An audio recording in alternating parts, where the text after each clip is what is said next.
Okay, we're going.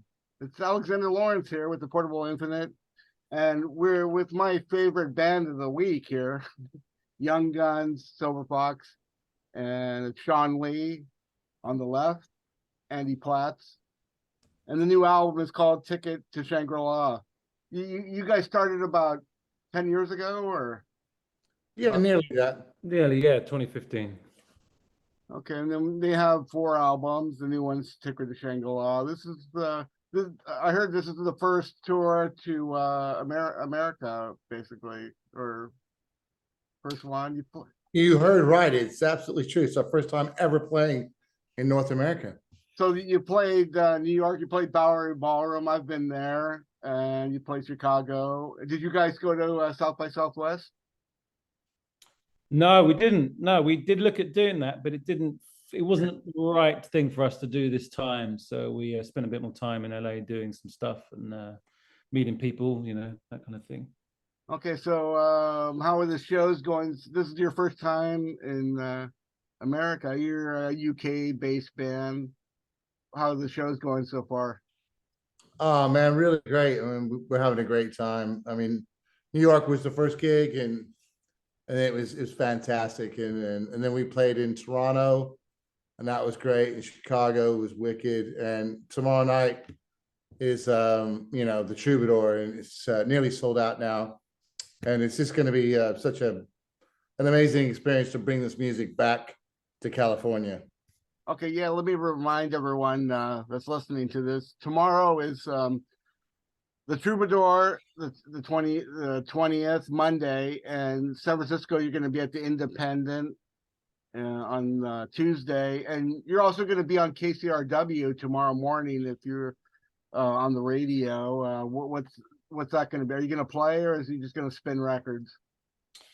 We're just going to do a spin records on a segment, I think. But I have a good chat with the guys at Morning Becomes Eclectic. So yeah, no session this time. Maybe next time. So talking to you, do you both live in London, or where do you guys live now? I live in London. I live about 2 hours northeast of London. Are Oxford? No, think the other direction. Other direction, okay. Yeah, imagine you're swimming to Norway and then okay. stop. Is that what it's like? Okay, well, so what neighborhood? I was just in Hammersmith a while back. What neighborhood are you in? I'm in Belsize Park, which is northwest. Okay, that's good. Yeah, I've heard of that. That's like Abbey Road area, or yeah, I'm not too far from Abbey Road. About 10 minutes in a car. Or not? I heard there was a story. You lived in Notting Hill for a bit, or I did. Yeah, that's right. Yeah, when I first moved over. Is that where your studio is? No, my studio is in Finsbury Park in North London. Oh, okay, so that's the same general area. Okay. Well, let me just ask you a general question about the songwriting. How do these songs get written? Is it a jamming? Is it you bring ideas to each other? How does it work in the band? It's usually one of two ways, which is either Sean sends me what sounds like a finished record, but it doesn't have any vocals or background vocals or melody or lyrics or anything, and I do my thing on top of that. The other way is I'll start something from my end, and I'll put some instruments down and write the song and send it over to Sean, and he'll lace his magic on top of it. Or sometimes, we'll just write a song over text message or get together in person. But a lot of the time we like being masters of our own domain in our own worlds. And then the chemistry comes together when we put it all together. And Sean, how do you see the songwriting process? Yeah, I mean, it's exactly what Andy said. I mean, I think generally I'll write, and put together a bunch of instrumentals, and then I send it to Andy, and then he writes over them and sends it back. And I finish them, or he starts it and I finish it. But I think we both totally trust each other, and we both do what we do the way that we do it, and we know it works. And there's not a lot of talking about doing it. We just do our respective things, and it works. And it's just a case of doing that. It's not like it's not rocket science at this point. I think we're just both really tuned in to what we're doing together, and it works, man. If it ain't broke, don't fix it. Just do it, and it feels good. It's all about the feel. If something feels right, it feels finished. It feels Yeah, man. feels like it's a song. Okay, so like in the 80s, I mean, you when you were like trying to find people in bands, I mean, it seemed like you would go to a record store and it'd say, here's my influences, looking for a guitar player. But I found out that you guys kind of started out, you were kind of like a MySpace band at first or something like that. Yeah. How did that happen? Well, I think as Andy often says, at that time, everybody was on MySpace, and I discovered a lot of musicians on MySpace, and it was a real good sort of networking thing for musicians. And I don't know how I came across Andy, just by sheer luck, but I heard him, and I thought this guy's really good, and This guy's incredible. I sent him a message. So this guy's incredibly good, and he's good at being incredible. And I just said something. Oh man, you sound great. We should do something sometime. And then famously, no response from Andy after that. He was, yeah, the British guys sometimes are kind of slippery, right? They're kind Oh of. yeah, he's a slippery guy. This guy, he's like a salamander. No, but I think we were always going to work together. I think after that, and it was just a matter of time, and it happened organically, and it was over. It was over several years before we ever set foot together in a studio. But I think it was clear to the both of us that there was like a simpatico thing, and there was a chemistry, and there was a desire to make music together. We actually nearly made the whole of the first record without ever speaking. I think wow. we'd made like 9 out of the 10 tracks, and then one day I saw his name light up on my cell phone. I was like, oh no, maybe I shouldn't answer this, otherwise it's going to curse like making it into the record. But I did speak to him, and I'm glad we did, because we got in a room together to write the last song, which was like the single. And the new song Moonshine, how does that fit in? Was that on that's a standalone single, or? Yeah, years ago, 2004, 2005, when I signed my first publishing deal, my publisher said, well, is anyone you want to work with in the world? And I kind of made a Christmas list of people that I wanted to work with. And one of those guys was Rod Temperton, famous, for all his work with Heatwave, Michael Jackson, and countless others. Long story short, we wrote a song in 2006 at his place in Topanga. And the song sounds, the way it was produced, the demo was produced, it sounded like it could have been like an offcut from the Jackson era. And it had that thing about it that prevented it from being cut, really, until we started doing our thing. And 4 albums in, you listen to the song again in the context of what we're doing. And Sean hears it and goes, give me this, I'm going to run with this. And he builds this production, which is just beautiful. And, that's history. Well, there's this thing now. I mean, I guess we're calling it modern yacht, and there's you guys, there's State Cows. I mean, you could probably include Kerrang Bin and a few other bands and stuff in that kind of, and there's some instrumental bands. I mean, when I think of yacht rock, I mean, it's like guys that use the studio. They definitely have the chops, they have to, there's harmony singing. It's like, studio musicians. I mean, what do you think of that whole notion of what I'm talking about? Yeah, I think you're right. I think it's very musical music, and it has sophistication and harmony and good musicianship. And I think there's a lot of modern musicians who like this music, and it's an influence. I think with where we're concerned, I think we totally sort of dedicated Young Gun Silver Fox into that world, and decided to kind of carry on the tradition of that music, but in a modern sense, because it's just such great. There's so much to work with. It's an incredibly satisfying sort of musical, collection of styles to incorporate together in our own way. But I think I hear a lot of the influence in other musicians, and I know a lot of younger musicians are gravitating towards this music, from the 70s and early 80s as well.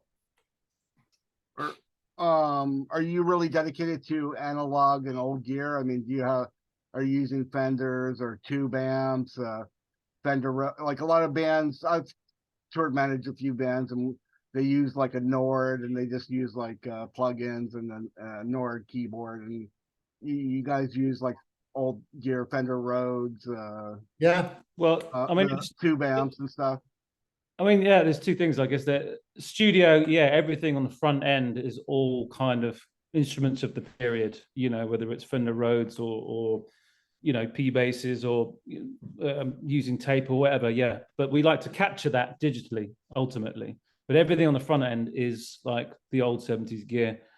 Live, I tour a Rhodes, man. I play a Rhodes at every show that we do, and when it's carrying my own Rhodes around, I hate it. it's like carrying around a coffin, but the payoff is so worth it. It's just the real thing. You can't replicate it. I do tour a Nord for the odd piano sound, because I'm not going to tour, an upright or a Steinway anytime soon. But everything else, yeah, is just traditional kind of instruments. Yeah, I mean, I'm playing like a couple of 70s guitars and with an old amp, and most of my pedals are old as well. They're all like from the 70s or the 80s. Do you record on tape too, or?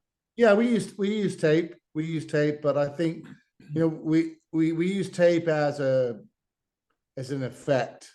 I mean, to get the quality of it, but and then that ends up being in a computer. So it's not like we don't limit ourselves to being like, okay, we've got 8 tracks or 16 tracks and it's all on tape and it has to be that. We're just sort of using the sound of tape and the artifacts of it to make the sounds. Yeah. But yeah, we're not like purists. We're not, but I mean, we use technology, but we believe in the instruments and the signal chain and the performance. That's where the music is, and the sound of the part that you play and which notes and how you organize that makes the sound of the record. And I mean, obviously analog tape can help that, or and sometimes I don't know, tape's magical, but it's not always it's not 10 out of 10 times that it has the thing. I think it's all the other things that mean more. I think it makes more sense in a group setting. If you're recording a band, that Agreed. makes more sense to me. What we're doing is, it's just the two of us playing everything. We cover all the instrumental ground on everything you hear, and so digital allows us to work very quickly, and we work very quickly. We don't want to hang around. We want to get it done. We want to play the part, move on. Well, yeah. When I tried to myself as an amateur musician, I mean, I tried to record. I could play. I'm not really a great guitar player. Because as an old punk rocker, but I would play to I would play the 8 bars, and I can play the guitar part for that bar. I mean, and that's about it. I gotta like paste and glue it and move it around and stuff. I mean, you guys, when you do a song, you play it all the way through the whole band, right? Well, as Andy said, it's usually it's only the two of us, except for the thing. So I think you do punch-ins then. Yeah, of course. I mean, it's whatever it takes to get the best performance. If I can play a track from the very beginning all the way to the end without any mistakes, and I'm happy with it, that's what I try to do. But if I do that and I mess up, one or two bits, I will fix them either by, playing that bit again, or maybe it's just an edit, maybe it's just, I just copy, a bar from another place where I'm playing the same thing, but I played it better. It's like whatever makes the most sense. But I think I do like the idea of, I don't want, I think the tendency with recording on a computer in a DAW is that it can make you lazy. Yeah. And so I try not to do that. I try to still try to play stuff, but I'm often composing on the fly. So sometimes I'll just play the bit and it's flowing and it's good. And then I'll get to another bit and I don't know what the other bit is. And so I'll stop and I'll be like, I'll think for a second, and whatever comes into my mind, that's the right idea as far as I'm concerned, because it's first thought, best thought. And then I do that bit. And so again, I think it's like, it's not all done in one go, but it's done quickly and intuitively. And there is, it's always a performance. So I have a question for Andy here. Okay, so I think on the new record there was a Don Quixote influence, and yeah, I noticed, like, I mean, Don Quixote, there's kind of the old man who's kind of like a little backwards, and then you got Sancho Panza. There's like the two guys that are traveling in Spain, and so what was that Don Quixote influence on the new record, or what that you had?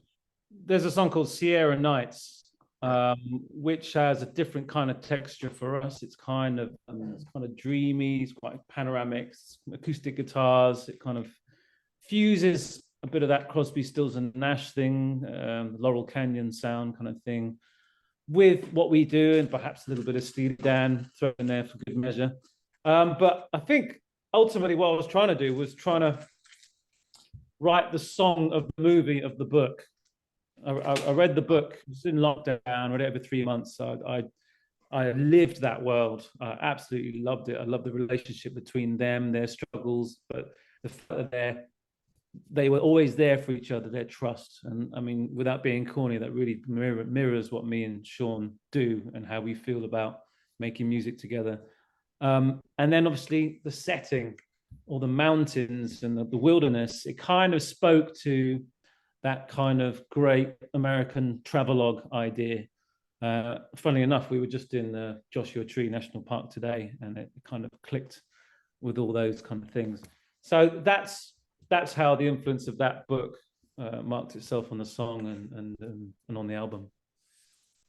So yeah, there was some kind of connection to Giles Peterson. I mean, he's very influential. He's kind of a tastemaker. I mean, he's more UK based, but a lot of people over here follow him. There's a lot of compilations that he ends up being involved with. You're probably on some of them already. Where did that Giles Peterson connection come through, Sean? Giles signed me to his label Talking Loud in 1993, and he was responsible for me moving over to London. And so, I mean, Giles, single-handedly completely changed my life with that, with that scenario. And I mean, yeah, he is, as you said, he is a tastemaker, and people do follow him. And yeah, I mean, he's sort of been in and out of my music, ever since. Yeah, I mean, it was a pivotal moment for me, hooking up with Giles, and even before he signed me, I was sort of paying attention to his radio show and the records he was releasing, and so it had a bit of an influence for me musically, and I also learned about stuff that I didn't know as well by checking out his records and what he played, and yeah, I mean, it was a life-changing thing for me. So I have a lot of gratitude for him bringing me over to London. Okay, well, I'm gonna flash you a few album covers and see if you're thumbs up or any comment on them, or do you like them, or I'll do that. So let's do about 5 or 10 on here. Some of my favorite records of the 70s here. Frank Zappa, Hot Rats. Yeah, you know, I got really strong, Any take on this? yeah, I got really strong memories. I checked that out from the library when I lived in Portobello Road, and I had Okay, Zappa records already, but I never had Hot Rats, and that is a really great Zappa record, one of my favorites, and I think Willie the Pimp on there is oh yeah, one of with the Captain Beefheart, Beefheart. you know, things as well. But yeah, that's a really great record. It's there's a lot of great musicians on there, you know, Shiggy Otis and John Guerin and Ruth Underwood, and yeah, it's really, really great. Yeah, Andy, you have anything to say or on Zappa? I'm not really a Zappa aficionado, I have to say. He's got. Okay, well, how about here's number 2, 10cc, original soundtrack, famous for "I'm Not in Love," and they were kind of an interesting band because they had two separate teams of writers. Like Cream, Godley and Cream wrote, and the other guys like wrote songs and stuff. So they had two songwriting teams in the band and stuff. So they were kind of interesting. I think I'm Not in Love is It's one of the greatest best. masterpiece records ever made. Yeah. Song, production, arrangement, absolutely, you know, one of a kind.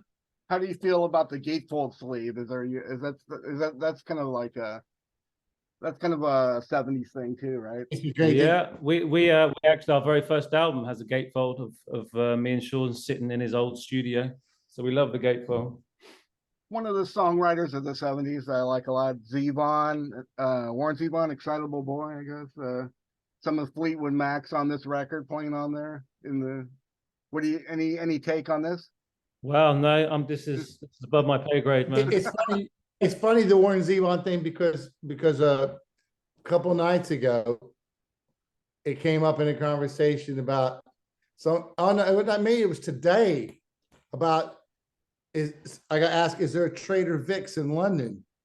And I was like, no, not that I'm aware of. And then he mentioned the Werewolves in London. There's a line about, you know, Trader Vic's in there, but I don't think. I mean, that's definitely one of the Zevon tracks that I know, but I'm really not that familiar with his catalog either. Well, he's somebody that played the Troubadour quite a lot, though. Yeah, he did. Yeah.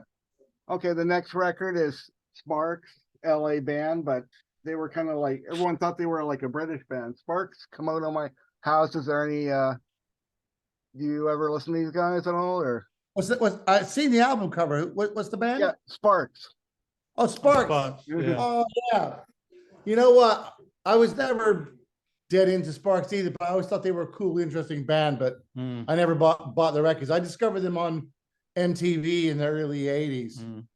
You know, I think it's a good, clever band. I think they just had a documentary about them, so like a lot of people kind of got into them the last couple of years. Yeah, I need to. Yeah, they got a them out. real kind of loyal following, haven't they?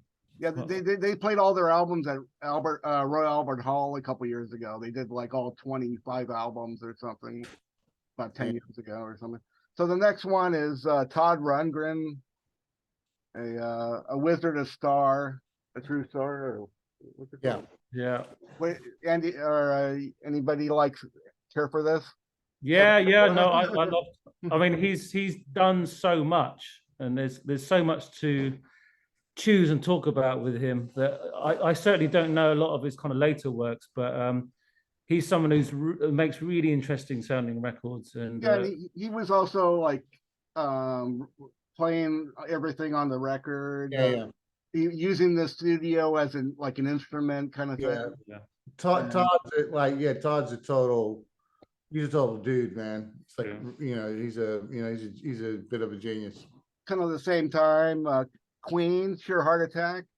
I love this record. Any Queen fans? Yeah, massive Queen. I mean, they're probably my number one group growing up as a kid, and that's a lot of good singles there. Yeah. Let's see what we got here. What's this? Oh, another Troubadour guy, another person that played the Troubadour a lot. Harry Nilsson. Yeah. Like, do you care? Yeah. I'm a big fan of the Me and My Arrow, that song. Oh yeah, I got it back there somewhere. Yeah, that's great. I mean, he's great songwriter, man. we got, okay, then we mentioned this guy before, Yeah. Michael Mhm. Jackson Off the Wall. Definitely. I mean, if you don't like Michael, you gotta love those drum sounds on this record. Well, yeah, any dance floor in the world, until you get enough, will fill it. You know? Yeah. Is it that guy? Is it Rod Temperton, or did he do this work on this one? Or Yeah, Rock with You. Rock with You. Yeah. Oh yeah. That's like my favorite song. Yeah, that's like Rod and Quincy and the Toto guys and all those kind of super great studio musicians. Sea Wind Horns. I mean, it's like that's a great record, man. And then Genesis, The Lamb Lies on Broadway. I don't know, it's kind of, the light's kind of weird here. A little bit of more proggy type of record. Yeah. Wow. Okay. What do you think? Any Genesis fans there? Yeah, I had a few Genesis records, and I particularly liked that live. I can't remember what it's called now. Yeah, I know what you're talking about. Live album with Bill Bruford. It's called Two Sides Live or Four Sides Live, I think it was called. But I really liked Abacab, and I think they had some. I liked it. I mean, the Peter Gabriel era is great, but I really liked when the early kind of Phil Collins stuff, when it became more of a prog pop band, like Turn It On Again and Follow Me, Follow You. I think those are, and the song Abacab and, No Reply at All. I think those, they were still proggy, they were still very musical, but they were great radio pop records, but they were still like, they still, it wasn't straight pop. It was still like, it was like prog pop. And I really like some of this stuff, man, a lot. Okay, well, we'll end with this one. I got like Hawkwind, what's that called? Supernatural, Super Ritual. The one with Lemmy's still in the band, and what's the great Hawkwind track? Silver Machine. Silver Machine, that track it kills, man. And I mean, to be honest, that's the one track of theirs that I know. And I never owned any of their records. Yeah, they really got into the artwork and stuff. Like I think it's like a triple gatefold or something. I do like a bit of prog and I like a bit of particularly the British stuff. Yeah, well, that's that's them. Yeah. Yeah, I mean, well, the Brits killed the prog, man. I mean, all you know what I mean. So okay, so we're like, again, let me remind everybody, you're playing tomorrow at the Troubadour. Be there early. Are you got opening bands or? Yeah, we do. Yeah, we've got Paul Cherry. Oh, right. Paul Cherry's playing. And then we've also got a few DJs. We got the Marina DJs and Dustin De Leon and JD Reisner, who's the one of the original yacht rock guys that did the web series and invented the term yacht rock. And so you're playing Troubadour tomorrow. You're going to be on KCRW in the morning, so people can check that out. And live at 10, I think. Yeah. Then people in San Francisco can check the Independent on Divisadero. Well, are you going to be playing the new album, or what should people expect tomorrow? What are you going to play for them? Well, we've got like 4 records now, so I think there's a healthy dose from each record, but perhaps there is a bit more of an emphasis on the latest record because it's new and Moonshine. Is that make it into the set? Not yet. I haven't time to learn it, but we've also got like a 3-piece horn section in LA.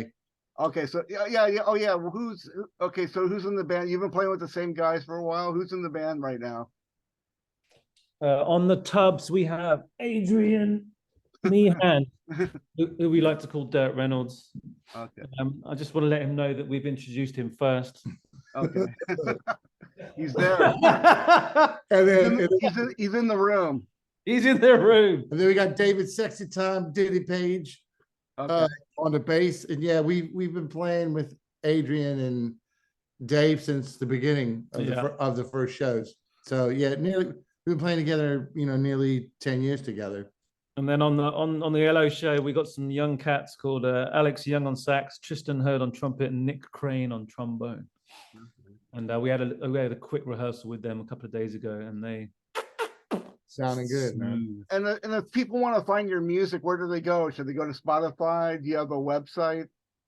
Both, man. Younggunsilverfox.com, which will take you to all the places you need to know about. But Okay, we'll put it in the description here, and you can find their music, and you can buy the records at Amoeba or somewhere, or is it on vinyl? Yep. Yep. All the Yep. records are vinyl? Yep. Yep. Yeah, the Okay. brand new records on in the States is on some sexy kind of ocean blue vinyl. Yeah. Sexy. And Okay. Coal Mine pressed up our last vinyl as mean, well.